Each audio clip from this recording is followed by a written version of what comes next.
The Language Worker is the result of my deep gratitude to the world for continuing to allow me to work on language projects, teaching, mentoring, and reflecting on the phenomenon of language and what it means for humanity. The most visible part of the project, the podcast, is another window into the world of language services and its key players. Translators, project managers, talent managers, sales and business growth specialists, technology experts, content creators, founders of small and medium-sized language service companies, language teachers, and all the professionals who are willing to share their experience, knowledge, and strategies for navigating the waters of this ever-changing industry. For me, it's also an opportunity to learn and share knowledge acquired over more than 20 years of doing what I love the most, working with language.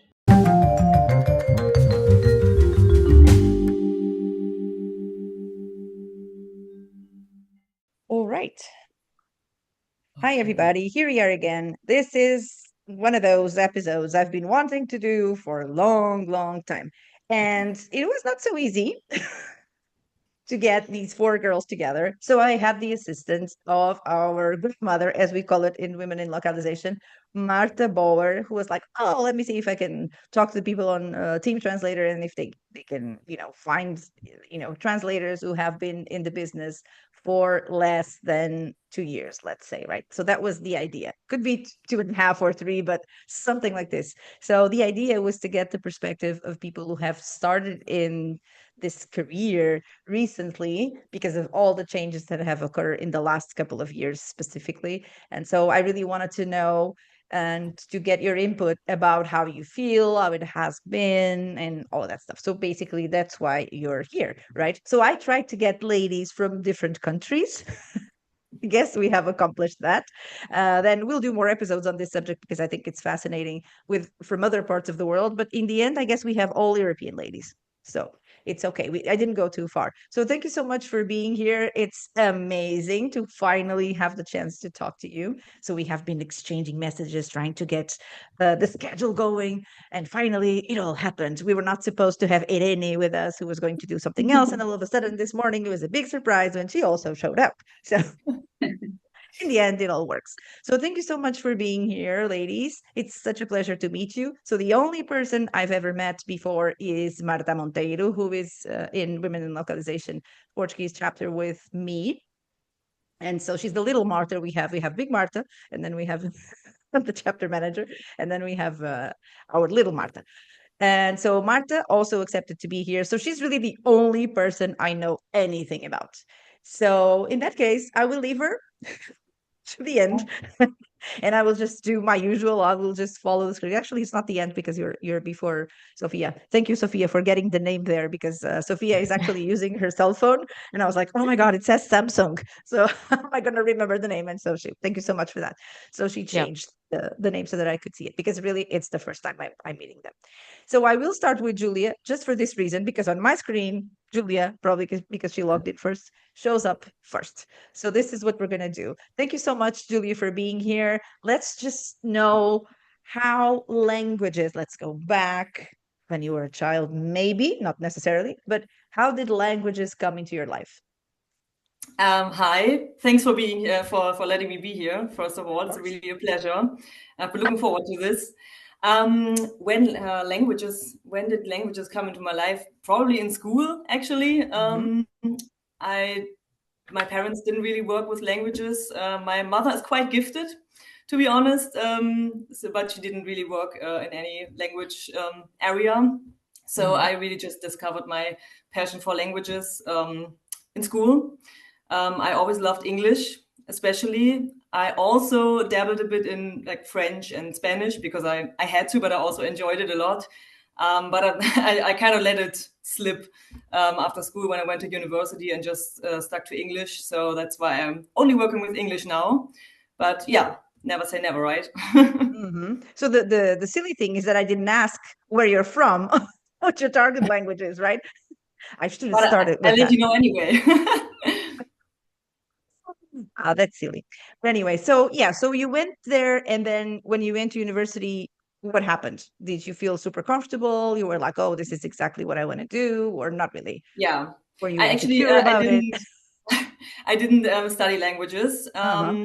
I thought about it because English and German were always um, the things in school I enjoyed the most, and I was really good at it. But somehow people got into my head and said, "Yeah, you can't do anything with languages. It's a dead profession. You will not earn money." So I had the genius idea to study media management because the media industry is so well paid. Also, I thought it's not.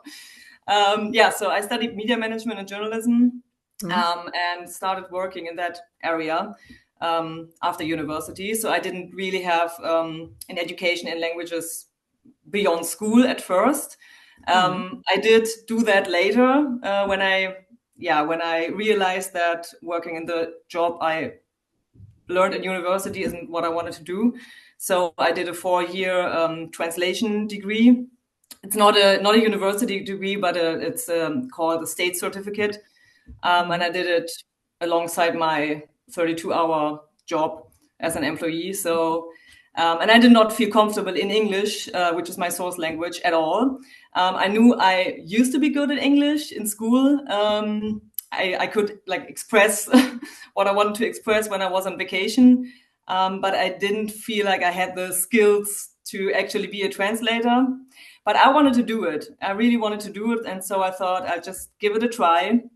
And I also researched a lot, and I came across many people who said, well, you have to have lived abroad, for example, or you can't be a translator. You have to have these near native language skills, and you can only acquire those if you have really lived abroad. And I didn't have that. So yeah, I don't know.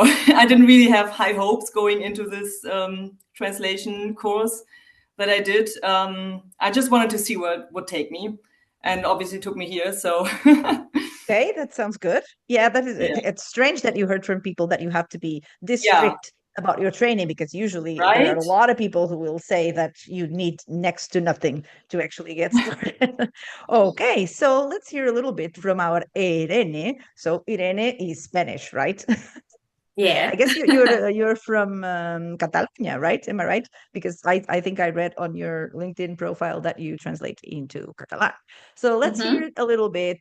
So you're Irene, and how did languages came into your life? Come, how did languages come into your life? That this is the proper sentence. So I would say my experience is very much alike Julia's because Mhm. I remember my parents wanted me to take English lessons when before starting high school, and I was like, oh no, I don't like English. But then they forced me to.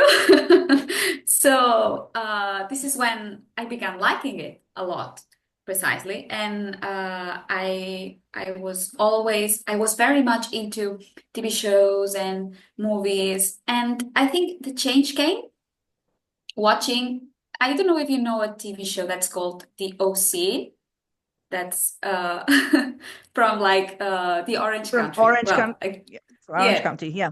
Yeah, so I fell in love with that TV show, and I started watching it, no, the original version and everything, and then I fell in love with English. I was also pretty good at it, and like her, I studied other things. Well, Other I, things. yeah. I So when you studied. first went to university, you didn't study languages. I didn't go to university first. Oh, mhm. Well, I went, but Didn't like it. I just left it, didn't like it, and Mhm. then I started cooking and bakery. And and well, when I finished that, I also took a year on theater, and well, life changed, and I ended up in the translation degree, which is actually a university degree here Mhm. in Spain, 4 years university degree. And actually finished the degree 2 years ago. So yeah, That's I why you're finished the as perfect candidate for this episode, right? This was yeah. the 2 year mark. Yeah, I also studied as an adult, being an adult and working. I studied online because couldn't manage to actually go to university. Mhm. So yeah, my experience is a bit much like her, also being drowned into other careers and finally ended up doing well English. Finally, for now. Yeah. That's what I will say. Okay, great. So how about Marta? Here she is. So Marta is Portuguese. I know that much, right? So what was, but I don't know what the story is, right? How all of this thing came to be. But I do know that she's doing her master's in translation right now, so or finishing it. So she obviously has been studying translation, at least that I know. So Marta, what's the story? What happened? Um, I guess, I mean, when I was a child, I wanted to be two things, or it was an interior designer or a translator. Okay.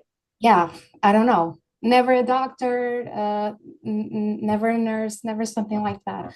Um, so yeah, I just chose it randomly, and Randomly. yeah, yeah.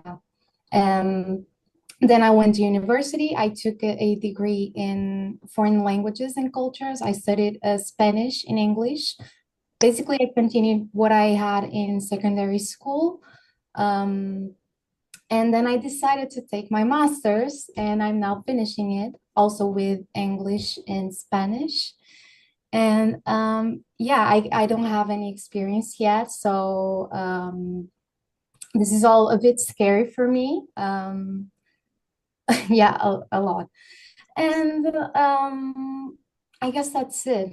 I don't have much Mhm. to say. I always love talking and communicating, and I think I could do something with that. And since I took English since elementary school, I guess it had to be. Well, I guess you were not forced necessarily, but No. it has to be, right? I don't know. I guess for me, English is just a necessary part of my life. Probably one of the most relevant ones for sure. So our Sophia, Yeah. it was a bit hard technically to get here, but Yeah. I was saying that it has happened to me many times that where I'm already recording the podcast, something happens, I have to grab my cell phone and then I have to continue from there. Sometimes I have my photo from one device on the screen and then another one where I'm actually moving. So it's, it's all good. So because yes, so nobody pays for it. We can do whatever we want. So like I say, right? So Sophia, let's hear it from you. So what happened? Did languages come into your life at an early age, or was it only when you got to school that you had the experience? So what happened there? Yeah, I think also early age, already in middle school, because I like music, like listening to music like all time. And I hate when you don't know the words, especially if it's a song in English or whatever. So I really wanted to know the lyrics to sing it in a proper way. So I started watching YouTube videos with lyrics of every songs. So I was Hmm. the one at school that knows every song. So yeah, the passion started in that way. I decided to study languages also in the high school because in Italy you can choose among different schools where you focus on different subjects. And Hmm. decided to do the language school where I studied German, English, and French. And yeah, then I realized that languages were my life, and that I really wanted to learn as many languages as possible. I ended with five, by the way. And so I decided to study languages also at the university. But there I decided to study Arabic also. Yeah, I wanted to do something like challenging for me, something completely new and different. We were actually 8 people in the Arabic class, so it was quite like a little class. Hmm. Um, and yeah, during the uh, yeah bachelor degree, I realized that translation was uh, my real passion. I just loved spending hours translating texts and just studying translation strategies. So I then decided to do the master degree in translation. But actually, after the degree, I worked for a year for a cosmetic company. So completely different topic. Well, not different topic. I was in charge for the German market. So I was translating the website, the Oh. campaign, social media content, and everything. But I was also in charge of the customer care of this company. But there I realized that I really wanted to be a translator. So So after a year basically, you and were already in the business of languages, really. So that was your first job in the end, because it yeah, was it a was my lot to do with that. yeah, it was my first job, and it was actually my first specialization, because then I also realized that I like cosmetic a lot. And I still love skincare, so it was Okay, like, we'll get to yeah. that in a minute. That's great. I love it. So it's a bit like me, right? That's like I always talk about it. Madonna is always here because she's really the responsible for everything else that happened in my life. Because when I was 10, I made a vow that I was going to be a Madonna fan forever. But the most urgent thing that I needed to do was to actually understand the lyrics. Obviously, there you go, right? So that's how it started for me. And not that I want to learn as many languages as possible. I'm not like that at all. Quite the opposite. It's fine the way it is.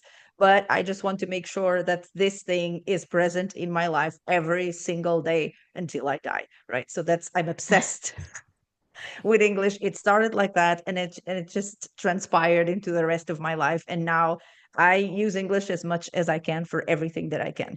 And that's what I do basically every single day. Everything that I do tends to be in English. Sometimes I have to practice in order to do things in Portuguese because I'm so used to doing anything related to work in English. So there you go. So yeah, I do relate to that you go to school and you always have a song as a reference for grammar, for all of that, because of course I have the whole career of Madonna within my head in terms of lyrics, right? So that helps a lot when you need grammar examples, like I always say. So yes, so Julia, what happened when you finally had to go to work, per se? You mean translation work, or Yes. after you? So, Yeah, well, I makes mean, sense. you work. So you worked in the media industry first, right? So was it like Yeah, a yeah. I worked in language the related? No, not really. I worked in TV production at first and in a marketing company. And yeah, I think I had 6 jobs in 6 years. And at some point I thought, okay, it can't just be the jobs that they're all shitty. There has to be something more. And I actually did like a professional coaching, where you talk about what you can do, or what like your skill set is and what matches your Like your personality. ikigai, right? The whole what you're good Yeah, at, what the something like world that. needs. Right. Yeah, something like that. And that's when I discovered translation. I always thought translators just translate books, like probably many people think. For sure. And I love books. I'm a big book nerd, but I didn't really see myself doing that. But when I discovered, okay, I can actually attach that to my like marketing and media stuff I have been doing and I have studied, I thought, okay, there might be something there. And then after this 4-year training course, I was actually on parental leave when I finished that. So I had to go to 4 different exams in the south of Germany. I always had to drive 5, 6, 7, 8 hours on the train to get there, and spend a week there to do these exams. So that was very exciting last year. And then last year in September 2023, end of September, I did the final exam. And then my parental leave ended in the end of September, and I started October 1st, 2023. So, and how did it She has a start date. I like that. She's like me. That's a great date, right? I think so too. It's also the start of my favorite season, autumn, winter, whatever. Yeah, but that's off topic. So how did I start out? Nothing is off topic. Everything prepares you. Like I say, every job, everything that you do prepares you to the next job. So nothing is off topic when you work with languages. That's what I think. That's right. That's right. Yeah, so I already had one client. It's a fitness app, who I met, or who I got introduced to by a colleague who worked there. I met her on Team Translator. She was one of the first people I ever talked to on Team Translator. When I was finally okay with leaving my little hole, and I was so afraid of other translators in the beginning. But going on LinkedIn and meeting people on Team Translator and in real life, I realized those are actually really lovely people. And she was actually one of the first I ever talked to. And she said, well, listen, And who I'm is this going into person? employment. Excuse me? Who is this person? Her name is Christine Altmann. Oh, okay. I Yeah. like naming people if they're relevant in our Yeah. lives. Right, definitely. And she's employed now. So she said, well, look, I'm going into employment, so they need someone to replace me. I still had to do a test, Of course. but yeah, obviously passed that. Usual. And so I already had my first client, and I had already started working for them in August. I had already done some volunteering for TED translators and for Translators Without Borders and some smaller project actually since 2020. So I've had some experience. I pieced together my CV with every little bit I could put in there. That's Yeah, how it goes. of course. And then I just When you start dropping things, right? In the beginning. Definitely. My CV looks very different now. I don't add every little project anymore. I just add like areas now. Of course. Or things that sound impressive and are impressive, of course. So I started out with this one client, and then I just reached out to people. I went on LinkedIn. I looked for with the search bar. I looked for job postings, not the official job ads, but just people posting, "Hey, I need a translator." I did that for 3 or 4 months, every day, 2 or 3 times. It was quite a lot of work, but it worked out. I also found some clients via Team Translator, other colleagues posting on LinkedIn, all that stuff. And it took, I think, 6 months. And then I was able to live off the job pretty comfortably. I'm actually earning as much as I did before. Okay, sounds Yeah. great. Yeah. So, Irene, what's the story with your first job after the cooking and the baking and all that stuff? But why did you go into cooking and baking in the first place? Let's start with that. So, was it a Because degree? Was it because you decided to just do it as a freelancer? Were you working at a specific place? No, I was an 18 years old, a bit lost in life, and I liked cooking. So Okay. I did that. No, then while studying, I discovered it was I discovered everybody knows that, but when you are young, you don't, that it's a very bad, let's say, profession to get into. Low paid, lots of hours to work, and the You mean environment, cooking? Yeah. So I Right. decided I was not going to work on that. So it's what here in Catalonia, at least, it's what it's called grado medio, grau mig. It's like something you can do after finishing high school. It's like, I don't know, like professional. Yeah. So it's not a It's degree. not higher It's education, it's medium exactly. education. So it's, Yeah, exactly. It was 2 years studies, so well, that's it.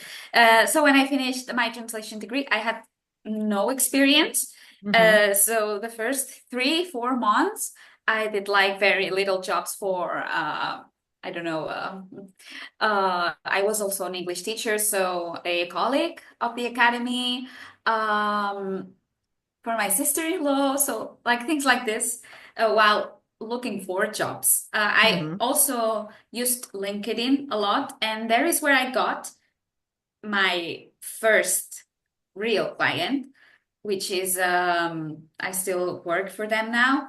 I don't have a lot of clients because this is a very good client. So I do a lot of work for them, and I'm really grateful because they have teach me lots of things, and I've learned a lot actually with them. So then the other clients I have are little jobs sometimes.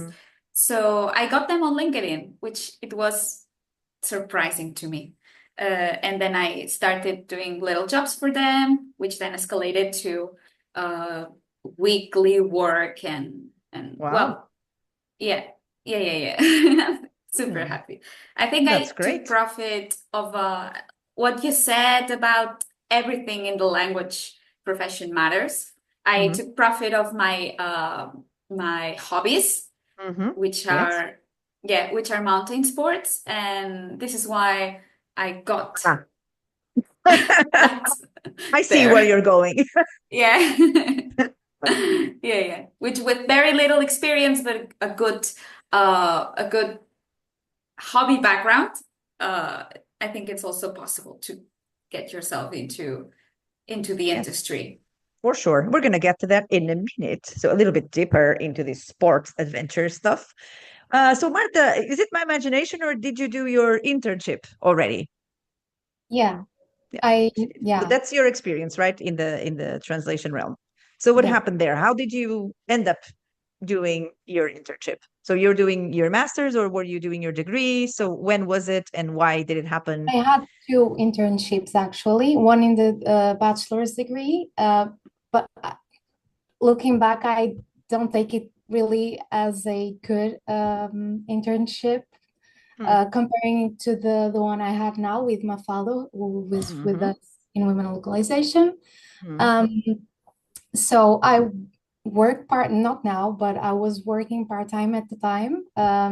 So Mafalda's internship was the only one that could take a part-time student. So yeah, uh, I had the opportunity to take a test with them, and I got to stay there, thankfully.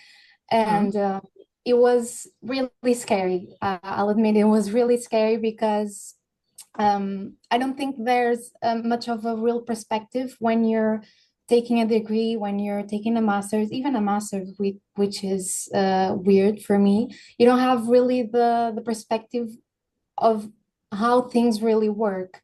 And I was really scared for that because I knew it would be different, but it is a whole new world. I can say that for sure. Yeah, I guess I learned a lot of things. I I got to know and to understand that I could be more than a translator. I can be a language worker, basically. Like I always say. Yeah. And I don't know, what can I say more? So Now why I'm, was the first yeah. internship not really an internship now that you can compare it to the real one that you've already done? Um, What was missing from it? First of all, technology. So we used to work with Word and then a table and then two columns from it was translating from zero with no TMs, nothing, nothing. There was no feedback. I But mean, was this a company or something else? it was a governmental Ah, organization. Yeah. well. So there wasn't really a translator position. So they needed some files, some documents to be translated, and they used students to do that. So I guess they didn't really know how to help us as well. Mhm. Um, but So you learned something about translation, but not about the translation industry, right? Because I guess those are two different things. One thing exactly, is to translate, that can be done in multiple settings, but to be in the translation industry, it's a whole other story. And then it's with Mafalda and Multivertentes, it's a Portuguese exactly. company, that you had that opportunity. But how did you find out about this opportunity with Mafalda? Was it at university that they had a list of possible companies Yeah, or? exactly. They had a list of previous students that had took an internships on those companies, and there were companies with good and bad feedback. Of course, I chose the ones with good feedback. Um, and I applied to a bunch of them. Some didn't even respond. That's one of my fears, that we send CVs every day and we don't have any response, and then we go spiraling, of course, scared of the future. But also, Mafalda didn't respond to me in the beginning, so it was one of my last responses, and it was the one that I got. Ah, So but it was it worth was the wait. yeah. Um, yeah, I guess that's it. Now I'm waiting to have my first job. I'm trying, I'm looking, but it's Mhm. also really difficult because really don't know where to start. And I know that doing my internship with Multivertents gave me a bunch of opportunities. I'm in women in localization now because Mafalda kind of pushed me there, and I'm kind of integrating the industry a bit more because of her. Mhm. for sure. We'll talk a little bit more about Mafalda. Well, not Mafalda herself, but the experience you had. So, Sophia, what happened there? Already in love with Yeah. languages, learning multiple languages, 5 languages, and now what's happening when you had to face the music, right? So when you Yeah. had to look for your first job, your first opportunity, was it like Julia, just things just happened in a very magical way, let's call it? Uh, but I know it Uh, can happen that way too, of course, and it will happen again and again in all sorts of different ways. But how was it, Sophia? yeah, it was kind of a mix between Irene and Julia, I would say. Well, after this a year and a half in the cosmetic company, I decided to be just a translator, Hmm. um, and I started to attend webinars on how to propose on for translation agencies, how to set rates. Because the industry was completely unknown. I didn't know where to start, how to start, and like nothing. And this also helped me to understand better how other people do. And yeah, what's the average rate? What should you do at the beginning? That is also very important. Also, how to attend international fairs, for example, and how you can like take advantage from that. And then it takes like I started to watch on pros.com the different translation agencies, and I just sent CVs and everything. And I did it for the first 4 months, 5 months, and then I received my first job, and it was through pros.com, translation agency that I first reached, then contact me back, like replied, Wow. and yeah, and then I started my collaboration with them. Um, and so I also started to have a yeah, good income in the first month after like 4 months of just searching for jobs.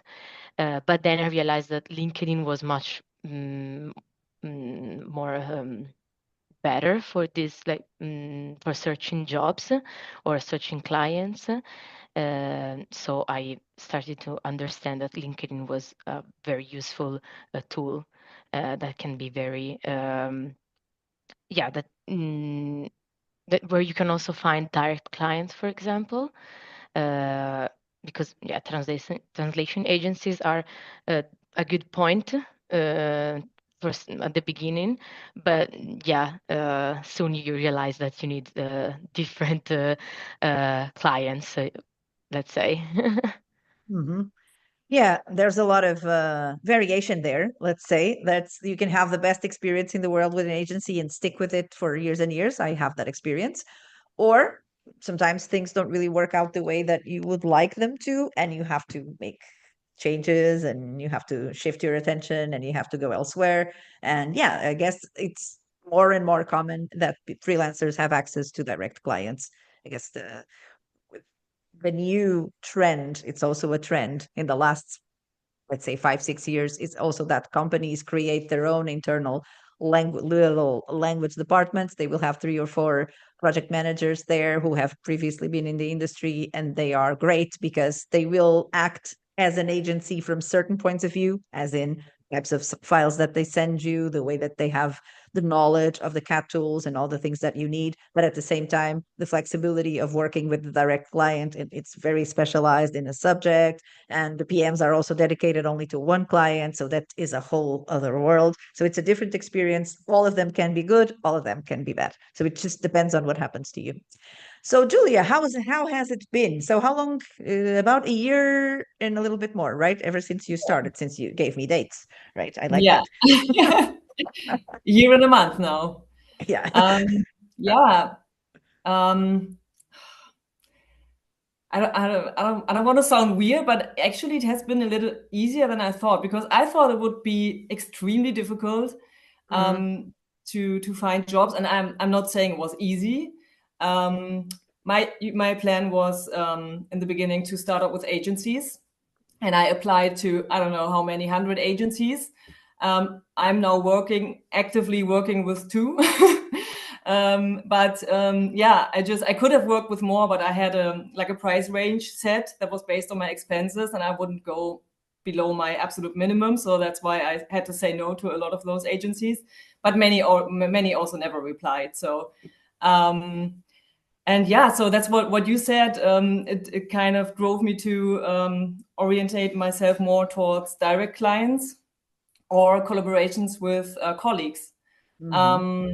Yeah, and that it has been going really, really, really well. Like I said, I'm earning as much as I earned before. I didn't earn a lot before. Like I said, I was in the media industry. It's not a very well paid industry, but I mean that was like the target for the first year to get back to that level. And I'm actually earning a bit more. So it's And not also, like you're not under pressure in the sense of, Yes, schedules and things like that. That's exactly. probably the biggest Exactly. difference you would find if you have been working before Yeah, exactly. And in companies, right? yeah, and I absolutely love being self-employed and doing my own thing. I love being at home. I love other people, but I don't need them around every day, to be honest. I love doing things like this, like chatting virtually or going to events, but I don't need to go to an office each and every day. So I just really love this lifestyle, and it has been going very well. Yeah, Would you say the you have question like was, well, I know it's really early to talk about that, but is there an area that you feel that it's like getting into one of your possible specializations, or do you have like a super wide variety of things that you yeah. do? Do you have something that is a bit more recurrent than everything else? What is Yeah, it? so Do you have one? I almost exclusively work on marketing stuff. Okay. Yeah, I See, your recently background is there. Yeah, right. And I didn't think I would. I thought I thought it would be easier for me to get into subtitling because I'm from the audiovisual world, TV production. I studied media management with a focus on TV production. I know how to edit, how to shoot, how to do the sound and stuff. So I thought that would be very easy, but it was not easy at all. I'm still looking for good regular subtitling clients because I love subtitling, but that has been very difficult. And so I started out with the marketing stuff because I realized it felt easier for me to get into marketing roles. And I discovered that I really love it. I love working on marketing copy. It's so creative. I recently also started doing transcreations. I know it's always a bit difficult to define what transcreation is or where translation stops and transcreation starts. But We're not going to talk about that. no, we're not going to talk about that. But I recently started working with a transcreation agency based in London, and they had these really great creative projects where you work for hours and you work on a tagline or on big billboards and things like that. And I think that's really where I see myself because it's just the perfect match of things I can do, I'm good at, and that pay well, to be honest, because yeah, I need to make a living with it. It's not a hobby. It's a job. So Right. yeah. So within the marketing, do you also see a trend for yourself? Like, is it more Mhm. sports gear? Is it more beverages? Yeah. Is there something specific that you usually go for, or it's just random and you never know what's going to come into your door? Yeah, it's pretty random, to be honest. So I have some direct clients I work for regularly. Like I said, one's a fitness app. So I feel pretty firm in fitness and nutrition by now because I've worked for them for 1.5 years now, almost. But I also have another direct client who they produce stage fabrics, which is very different. So there's a lot of this fabric and theater stuff. It's also very, very interesting. I also I work love for it. an online language school. I've worked for consumer brands. Yeah, different stuff. I mean, I wouldn't take on anything that's very highly specialized, where it's just not, where I just can't, it will take me hours to find the right terms that I Right. actually used. So I wouldn't do that, but I'd say, yeah, everything that's kind of general, yeah, I'm pretty open to that. Yeah, I would love to go more into the fitness wellness area because I'm a big yoga fan. Yeah, I do yoga every day for, it's been Wow. 10 years now. So that's obviously something I would love to work on, but yeah, I'm pretty open to everything.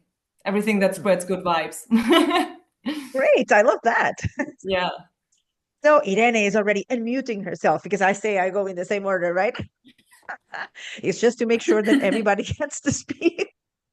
And I'm not like, oh, I should ask about this or that, or, not to be too random, since, as you know, this is not prepared, right? So since I don't have questions, it's much easier for me to just go in a certain order. But thank you, Irene, for preparing for me in advance.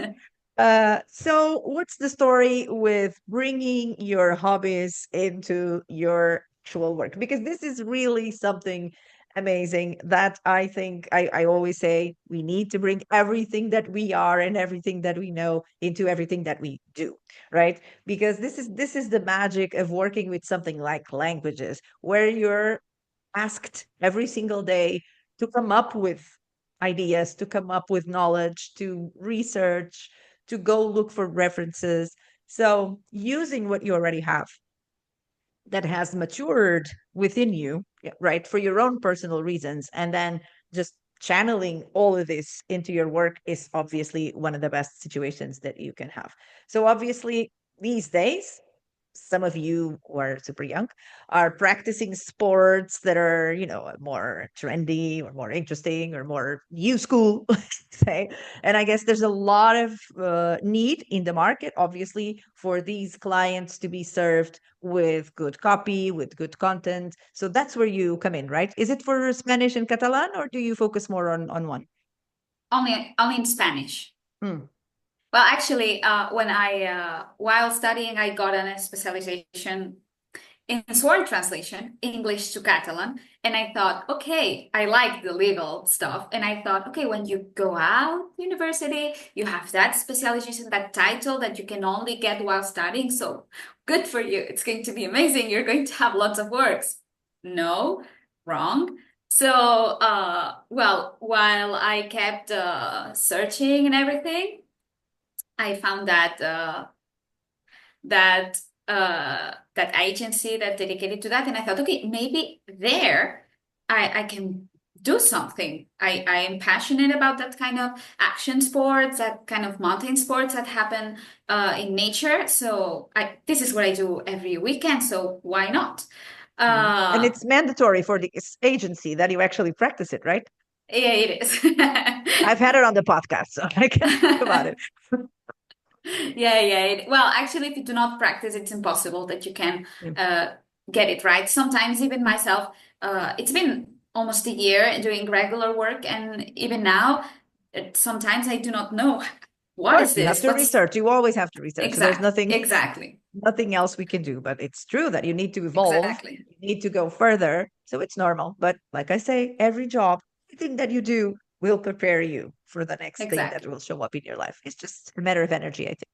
Exactly. And now that you mentioned the languages, me being Catalan and also, well, speaking natively both languages, when they first contacted me, I was so focused that my target language was going to be Catalan that I didn't ask them in which language they wanted the test to be delivered. So I delivered the test in Catalan. Wow. And then they told me, no, but we wanted the test in Spanish. And I was like, okay, let me redo it. You can do that too. Yeah, and I delivered both tests, but I only translate into Spanish. Yeah, so So you would I say this also, is your specialization at the moment, right? It's the one that you do more frequently. yeah, more frequently, like every day. Yeah. And also, I didn't thought I would do any marketing, and this is what I do all the time. So because Okay. it's all marketing related. So I also, while working, discovered that there was a wide range of things to do into marketing. So I really love that too. So big change in the beginning. And it actually took a while from starting to getting more regular jobs. Of course. And in the beginning, it was difficult for me. I found it difficult to. I thought I was doing it very bad. Like, well, a bit of an imposter syndrome at the Of course. beginning. Like, Yeah. I'm not good at It will this. come and go. It will come and go. Yeah. So, and I also want to point out that I still have another job. So I'm not only freelance translator. Well, it's another job because I work in my boyfriend's optician. So I have he has an optician, so I work in here. So I combine both jobs at the same time if he So this needs is where me. you So were now. yeah. That's why I see this. Now I'm noticing this strange contraption right behind you. Yeah. Yeah, because this was before this was the place where they did the Yes. eyes exam. Now they do it Wow. elsewhere, and this is my office. Okay, so next step is to start translating about baking and cooking, Yeah, yeah, right? And and then finally, optics. yes, well, can you believe that recently I had a conversation with a potential client exactly about that? Oh wow. I tried. Well, this is actually what I put in my CV that I can translate from mountain sports, cooking and Wow. baking, because I have a educational background into Of course. that. And Mhm. also optical, because I've worked in the optic sector and I have And you wear I glasses and everything. You always well you are a walking example of your work, right? well, secret is they are not prescription glasses. They are only for the computer, But that part which is not relevant. is very important, But you are actually. surrounded by prescription lens everywhere, right? And If you clients, need yeah. anything, you can find them near you. I Yeah, love it. yeah, I yeah. love it. Yeah, it's definitely something that I always say. And I also live by that motto, right? Like just everything that you do will be relevant at some point. Don't think that you have any job that will be irrelevant for the rest of your life. That everything comes back to you. So it's very, very funny. So Marta, when you were doing your internship with our Mafalda, so I say our Mafalda from Women in Localization, of course. And Mafalda's company specializes in life sciences, right? So was this also what you were doing there? How did you feel about it? Did you enjoy it? Do you see yourself going into that route? Yeah, mostly it was medical translation. I wasn't looking for something like that. I'm going to be honest. I really wasn't looking Mm. for something like that because we go from the principle that it is harder, and it is. It really is. But I ended up doing medical translation, marketing, So medical technical, marketing or general marketing? Medical both, marketing. both. Mm. Technology, what else? Education as well, books, school books for kids. I don't know. It was versatile, I guess. And I guess that's good for. I was learning, and I still am, and I guess that's a good background to have. Like, Mhm. what can I see myself fit more?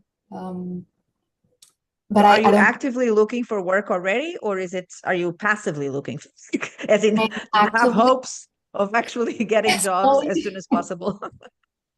I am actively looking for work. Work doesn't come to me. That's okay. Hmm. Someday it will. Yes, that's a fact. Or And someone will bring it to you. yeah, I am more into that.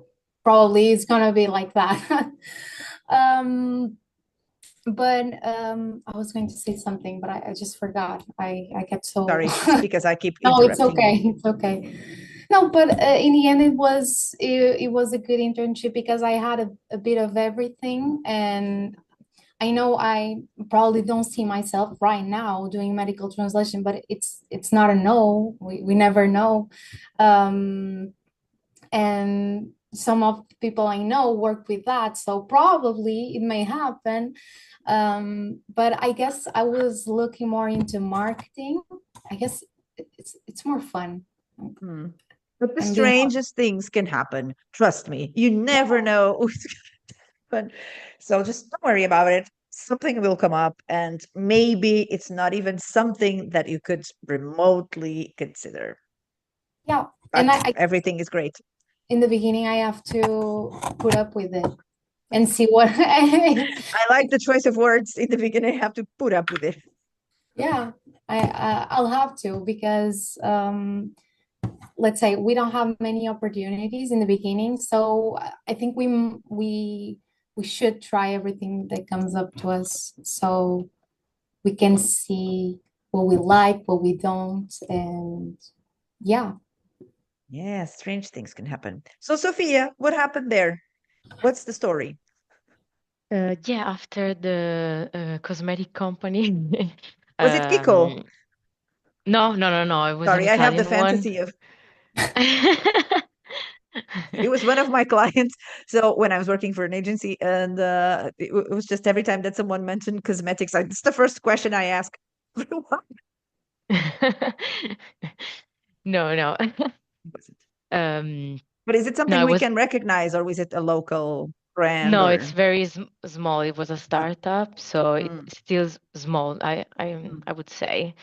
Did they become Um, your client when you became a freelancer, or that was not in the cards? no, because they already have a German speaker Mhm. as an in-house translator and customer service specialist. So one was enough, by the way.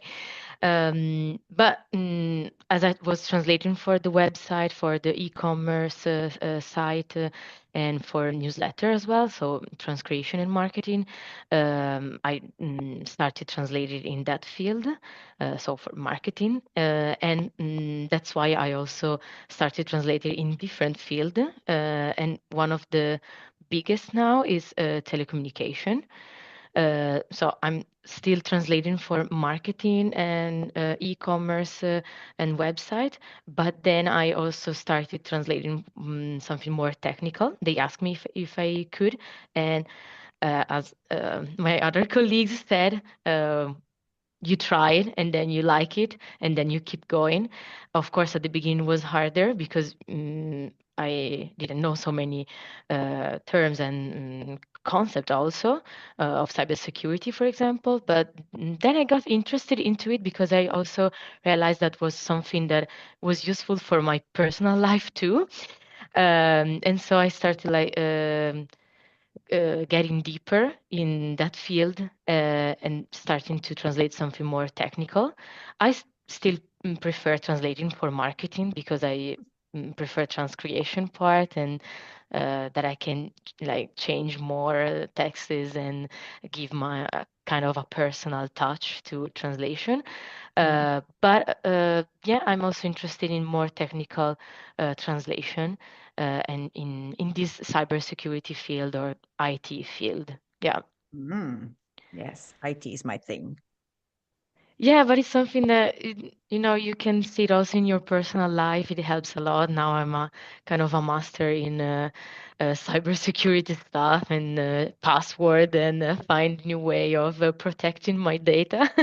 Ah, So so I you're working on the content and you're learning from it, right? And yeah, it will happen forever. That's the advantage. yeah, true.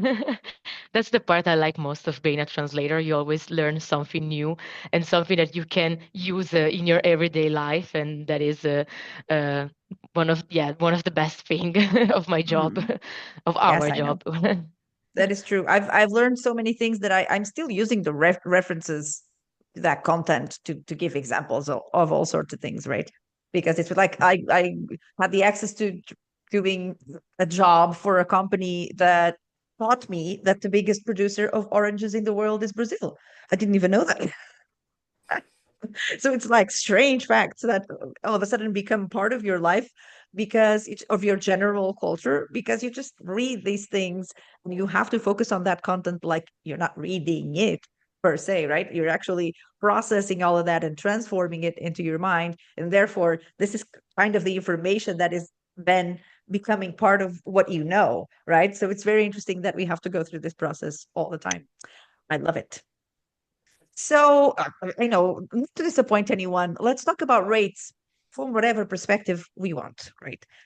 Meaning, there's a huge discussion out there that right now rates are impossible, that all the offers that people get are insane and all of that. So how do you guys feel about that particular subject? So Julia, having more direct clients than agencies, do you feel that there's a difference? But do you receive these crazy emails? What is it for you? Yeah, I obviously do. I just before this, I just replied to an agency. I replied to an agency I applied to before, who came back to me saying, "We noticed your rates are considered high." Well, no shit. Yeah. So yeah, it's obviously a topic for me. I have this range I set for myself, and like I said before, it's based on my expenses, so I know what I need to make minimum, and that's like a hard minimum. I don't go below that because yeah, I don't want to work below that because I want to spend my time finding clients that pay accordingly instead of working for a price that won't pay my bills in the end of the month, because I have a husband, so we both contribute, but we need my income too because we have a house and that's expensive. So yeah, it's definitely a topic. I'm not that nervous about it. Obviously, actually, I'm pretty confident that I can deliver value, and I don't think we should be pushed too much down, because for me, I also track my time, and I get nervous easily when I see, okay, I've been working on this for an hour, but I only get paid, I don't know, 50 euros. That's actually already on the low end for me. So I'm getting nervous, and I'm getting rushed. So I want to be able to take time to really deliver good work. So that's kind of what I also tell my clients. So I tell them this is based on my expenses, and I want to deliver good work and do it with like time on my hands. And I'm also trying to develop skills that are maybe a bit better paid. Like I'm developing my SEO skills. I'm also offering SEO localization or keyword research and content optimization. I'm working on my copywriting skills. And just I've been saying no so much in my first year, and I feel like with every no I gave out, I became more confident. And yeah, I don't see it as a problem. It's a bit of a nuisance, I think, in the industry. And I actually have direct clients who pay worse than some of my agency clients. So I wouldn't say direct clients automatically That's a pay better, fact. especially if they have like a localization department, because the people that work there often come from Work for agencies, LSPs, of course. and they know how things work. So yeah. That's right. I guess it's like an urban legend that people need to get direct clients in order to get better rates. That's definitely not the truth, right? That's definitely not true. Can happen, but it cannot happen, right? It's just can be anyway. So, Irene, was it like you expected after hearing about this whole low rate story and all that AI interference? So, was it what you expected in terms of rates and conditions and timeframes and all of that in the industry? Like Julia, I also said my rates, and I've never accepted any job that's below that, because then I think you don't deliver the same job if you know you're not going to pay it for the time that you spent working on that. So it's like, for example, okay, so I'm not only going to get paid. If I am only going to get paid that, why should I spend that many hours working on something like this? So I've tried not to accept jobs that are low paid.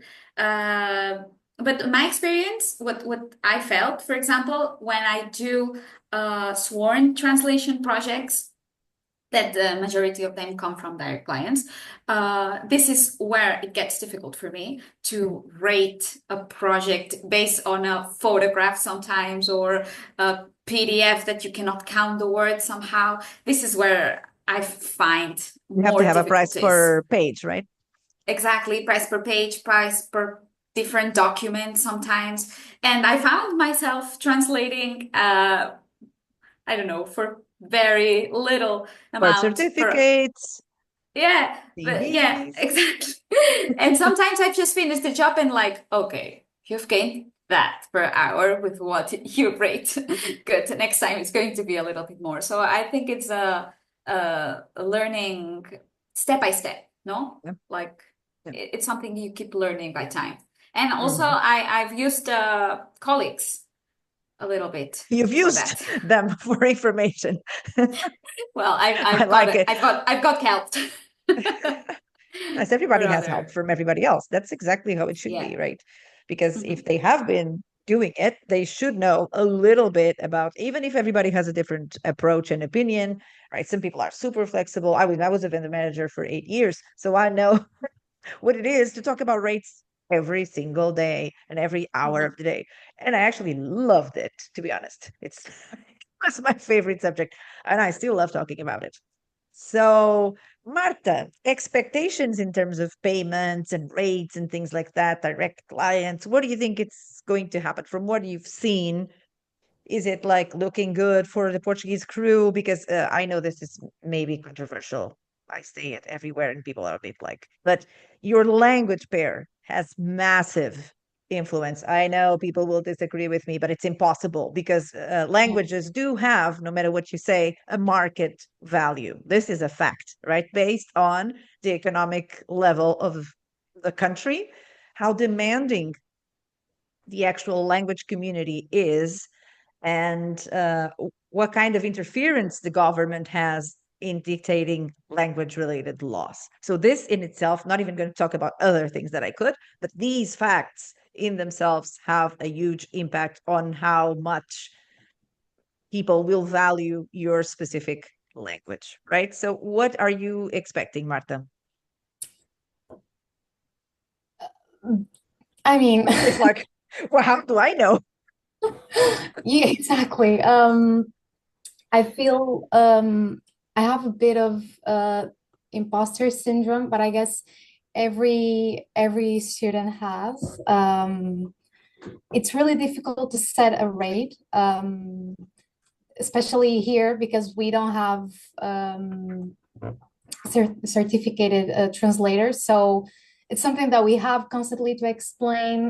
We don't have a way to prove that we can do something without having clients, without having experience. So it's difficult to set a certain rate. And I'm going to be honest, but job offers are quite weird when it comes to rate these days, and I would say offensive.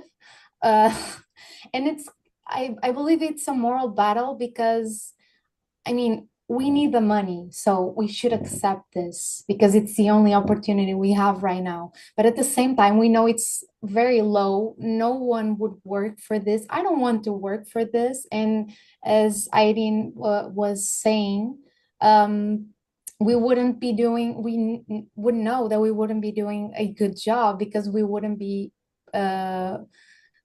we were not paid enough for that. So I guess it's really hard times right now, especially for those who are getting out of college. We don't know enough, and the market is changing, as you said, because of AI and all that. So Worry, it, Marta. Yeah, one of these days you'll feel a bit more confident about everything. That's just the way it is. I will. So, yeah, I'm sure you I will. will. Sophia, how do you feel about this rate situation? Do you feel like you get offensive offers, or is it what you expected, or some are better than others are worse, and you have to manage and balance and see what's best for you at the specific moment? Do you have like set rates specifically because of your expenses? What's your methodology, if you have one? Because I don't. No, I also have a range, so a minimum and maximum. Of course, at the beginning, A maximum? No, no, well, I mean, that you ask for, no. of course. I'm just joking. I'm just joking. Yeah, a minimum, let's say. Just at the beginning, I was applying for not the minimum, but closer to the minimum, so I can still like find a balance between what I offer and what they offer. So of course, at the beginning, I had to go lower, but still not lower than I expected because, of course, I pay taxes and I have to live also. So I can go under that rate. So even if I receive lower rate, I would never accept them because, of course, I can pay taxes and all the other stuffs that I need to pay in my life. Um, I'm not like so scared. I know that AI is changing a lot this rate and yeah, also that companies are starting to asking for less because oh we have AI, we can do it with our tool and everything. Uh, but if you explain them the difference between just using AI and also um ask the expertise of a translator, you know that you are paying for a good quality. So when you explain something, uh, usually they understand. If they don't, it means that they are not good clients. So it's good to lose them, So you kind fire of. them. Yeah.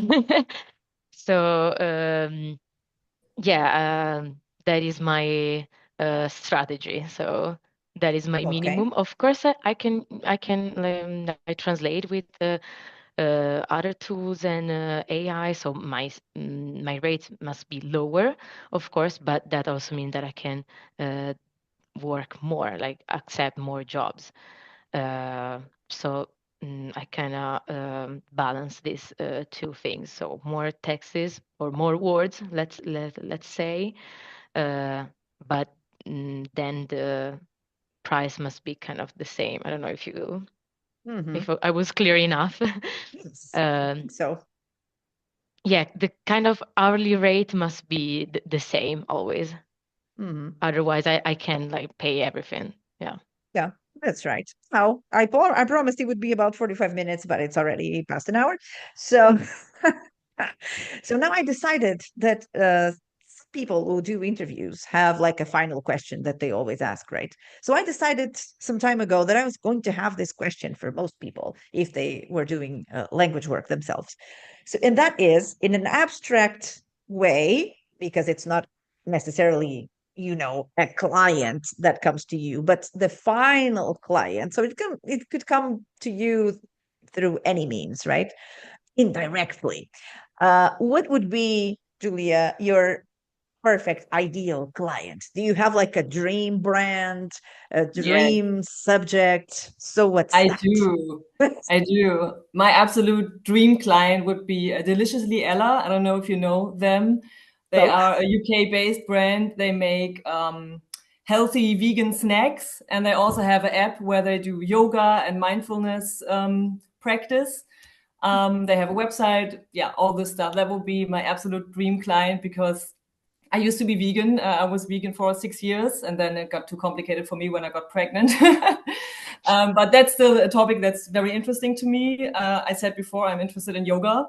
I'm interested in nutrition, and I think the whole brand is very like positive, upbeat, good vibes, love. So that would be my absolute dream client. yeah, you have to send me that name so that we can tag them if they have a LinkedIn profile. They I do. don't know. If they do, we're gonna tag them They do. They have one. if you say so. So you've been following them, huh? Yeah, of course. Oh, okay. Well, great. So everybody, if you're listening, you know who wants to do your German content, right? So Irene, who is this fantasy? The other day I had Natasha telling me it was Ferrari. So let's see. Something like that, like one of those big names that you'd be like, oh my God, if I could translate for them, it would be the end of the world. Oh, maybe it's a bit strange, but I think I am actually already translating for some Wow. brand that I really is very big. I cannot say the name, Yes, of course but not. So so say as a, another one that if would it be ends equally. like when I received that you can be the team to translate for this brand, I was like, what? Really? So I think but Yeah. Otherwise, what I would like to get into a bit could be literary translation. So this would be It's where like a I would, Cervantes kind of yeah, project. I would love to translate a book. Yeah. Jesus Christ. So a book like literature or more of a self-help or fiction or No, what is the book? fiction. Yeah. Fiction. Fiction. Yeah. General fiction. Yes. No, nothing particular. Daniel Anything. Steele and things like that, right? The 50 Shades of Grey. I don't know, whatever. Oh, no, no, not this. Definitely not this. It was funny. I always use it as an example because I saw the translation for Portuguese and for Spanish. I was living in Barcelona when it came out, I guess, or somewhere else. I don't know where I was. I guess I was in Barcelona, and everybody was reading it that I knew it there and here. So I was looking at the translation, and I always give the example because some of the lines that were pretty frequent were ooh ah ooh ah. So it was great. I guess it's one of the best books I've ever seen to be translated. So you never know if you're lucky like that. So yes, so a fiction book should come Irene's way, right? In the near future. Let's see what that is. Let's see. And Marta, it's like a fantasy you've already had. Like, oh, I wish I could translate for these people. Like, who are they? I don't think I have anyone specific, but I guess it would be someone that would say, do it as you like. Oh, Transcreation, marketing with transcreation, do your best, be creative. So But I like, do you could have your hobbies or something that you like doing that where you use like always the same brand for this or for that? I don't know, for sports or for. not specifically, but something, maybe something related to cosmetics. It could be cosmetic, Oh, maybe. I don't know. Where we could have like a communication with the public more personal, not so formal. I mean, I guess it'd be my ideal client. okay. There's Project like cosmetics, that. but it's Not there's not such really a a client, but project. wide variety of things. Eco exists, for example. Say Pico, just kidding. Just kidding. So our Sophia, dream client. Yeah, I would say my dream client is Lonely Planet or yeah, Holidays Pirates. Yeah, I love traveling. Is Mhm. something that I really love to do, like alone. Okay, then nobody's coming though. Yeah, because I have my standards and that are very low sometimes. Oh, I Um, see. and so not many people will understand. Yeah, so I would love for translating for in the travel industry. So I think that Lonely Planet would be my dream. Okay, I But love who that. knows? Yes, who knows? Trust me. Well, I have done work for unexpected people, like well, Apple. I don't have to say it again, but definitely National Geographic, for example. Oh, yeah. So that was good. And it was all sorts of things. So I have also done lots of things for people or for companies or for big companies or big brands that are very interesting. That's what it is. Sometimes it's the super small companies that will give you the type of content or the attitude or the style or the freedom, like you say. So it's like good work actually can come from everywhere, and bad work can also come from everywhere. I know that people, I guess, outside of the industry would think like a huge brand, like let's say the Pradas or the Dolce and Gabbanas of life, would actually pay a lot for their translation. But the fact is that they will give it to an agency, the agency will give it to a translation agency, the translation agency will give it to another agency. And when it gets to the actual people who do the work, we never know how many cents this is going to be translated into, right? So one thing doesn't mean the other.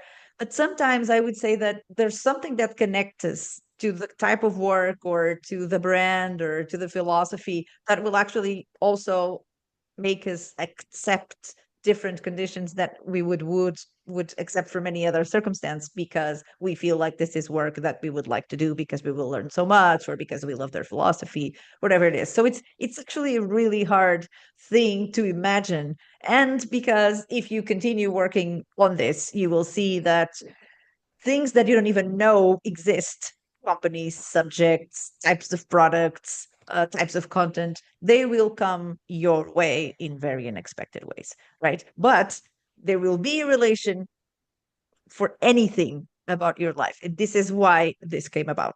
So buckle up, Sophia, traveling, translation is coming your way, I'm sure. And these British people, Julia, will have to be in touch with them because they're missing out on their German content, right? Because they already have German content, probably. No, they Yeah, do not a everything in lot. English. Not a Not a lot. lot, They but don't do they're enough. yeah, and they're actually expanding. So Oh. yeah. Yeah, we have to make this happen. Alrighty. Irene is pretty happy, so we'll just allow her to do her. And it's the optometry that we're looking forward to. Maybe we can work together. I'll work on the terminology. You'll do translation. Wow. Yes, let's do a joint venture. Yes, it's also one of my fantasies. Can you imagine? How silly is that? I have strange work fantasies. And sometimes they do happen in other things that are insane. I'll tell you later. We're not recording anymore. Alrighty, thank you so much. I think this was very enlightening. Yes. This was the idea to get to know you, to get to know your background, how things have been happening for you, how you actually did it in order to get to where you are today, right? Because tomorrow is another story. But this was an absolute pleasure. And I really want to do it quite often to get to know people who are getting started, how they feel, how they did it, why they did it, how they feel right now, their fears, their desires, their desired clients, right? That's very important. And this is amazing. And thank you so much for being here, ladies. And I'll see you very soon. Thank you. Thank Bye. Thank you very much, Rita.